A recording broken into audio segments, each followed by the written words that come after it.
Hello and welcome to another update to the Blood Decal FX shader.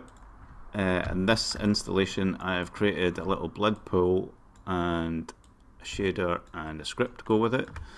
So what you'll see in the shader side is a bunch of controls for the mesh scale. So you can change the initial size. So the initial size 0 is just the original size of the plane that you put it on, and there's a little simple plane that I created in the project. I'll also create a prefab for this for you, so you can play a bit with the scale to see what kind of scale it can go to, and there's also some ripple effects and fade control here. So you get your basic fade and also like a fade range towards the edge to make it look thinner or more watered down. So you can use this for other things. You can also color tint it to be anything you want really, pull of water. But we're using this for the blood, so I'm just going to make that quite a dark red. You control the gloss with the alpha, so make that quite shiny. You've got this tiling here for the ripple effect. There's two ripple effects that work in the shader, basically just driving off the same texture, and there's this normal map here that helps make the ripple, so you want to keep that there. But you've got these focus areas for each ripple, a depth sense so you can increase the depth of each, the motion speed, and some tiling so you can make it look quite thick, and this ranges for the fade, but there's also this fall off area, so it's got a large fall off area. You can tighten that. I think I'll maybe reverse this to make it make more sense, but yeah, that's that. So it's just a normal map effect, and there's a second one here. You can also control like the positioning, so a good way to see that is to bring up the tiling, and if you reset these to 0, just uses the X and Y because it's just offsetting.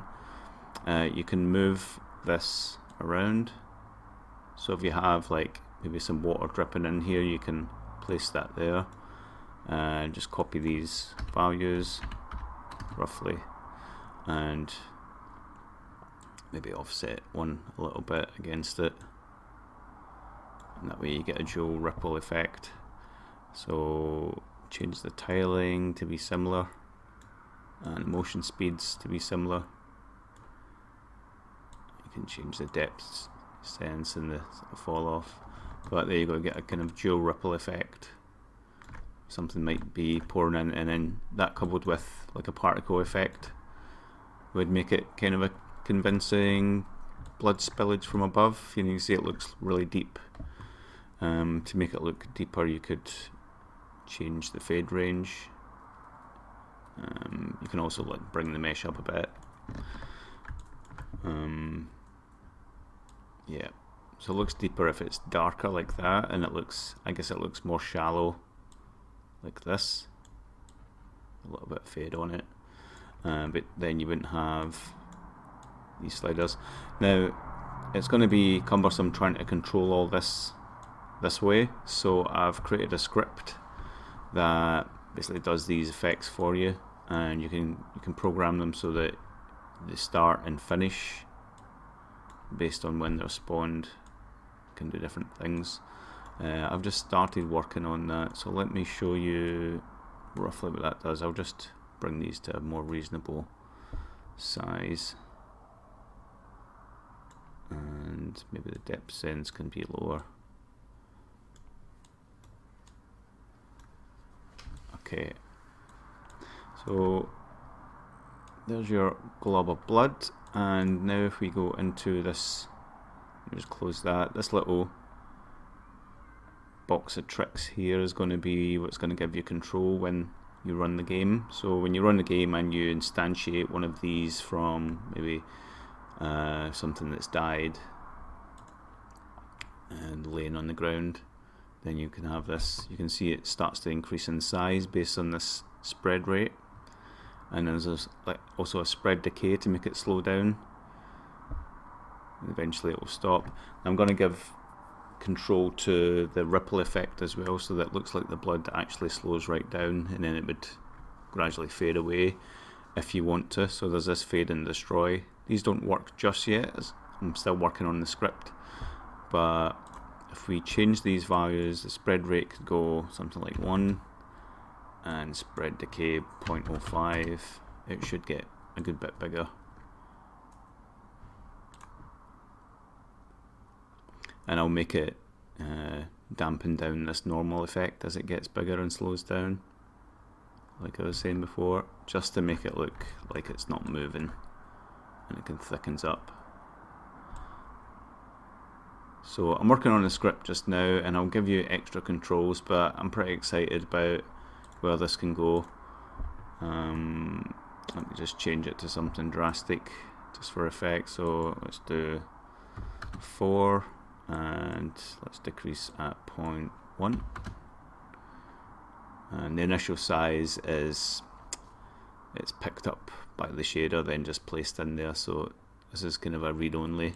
Can't really change this, but you can use it to preview what's happening. I've also added some tooltips, so when you hover over these it should give you a tooltip. There you go, it's getting quite big.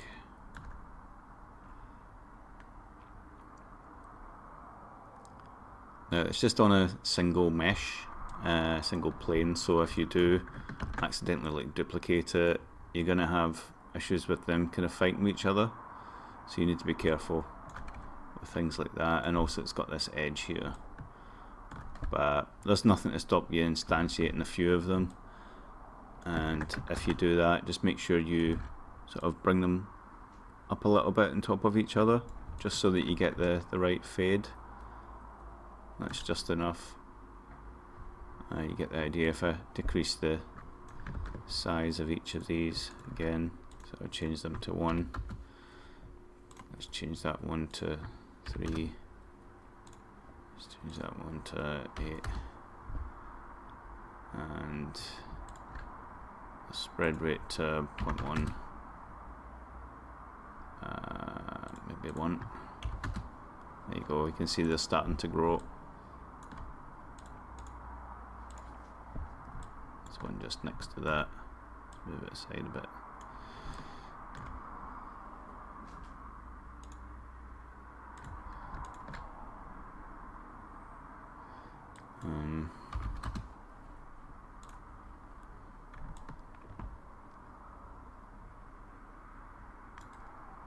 And you get the idea, eventually you can fill a room full of blood. And you could also take those and sort of start to bring them up the way, so the whole room floods. So yeah, that's the idea at the minute. The shader is very limited. I can't make it do anything super realistic like someone walking through it and anything like that, because that would require a whole lot of knowledge that I don't have. But I'm pretty impressed with this little effect, you know, coupled with all the rest of the stuff that I've just organized into there. I think the last thing I added was the wall effect. See if it's here. Yeah, this kind of drip effect. So you'll see that in the previous video. Oops. Just add that back. And there's some particle effect stuff. Yeah, this is a nice little script that pushes the texture down and then makes it dry out and stuff. And there's a lot of control with that. You can go into the scripts and mess around. I'll try and add some commenting and what's happening, and there's some of the parameters you get access to in the shader, and just put these little tooltips here for each thing. Changing the size over time. I use delta time there, and setting the float of that material property, getting the float of material property and making it change. So yeah, I'm going to post this update very soon, or otherwise it's already there, and go ahead and support me by buying this product so I can keep expanding on it. I've also added a lot of like footprints, so you got separate footprint decals that you can use for someone walking around when they walk through like a pool of blood or something. It's up to you to program the rest. I can't do everything for your game, but I can definitely supply a whole lot of blood stuff. Leave any suggestions below, or if you've bought this, reply with some kind of update that you'd like to see, or get in touch by email. It's usually the best. I'm quite good at responding, so yep, enjoy. Thanks for watching. Bye.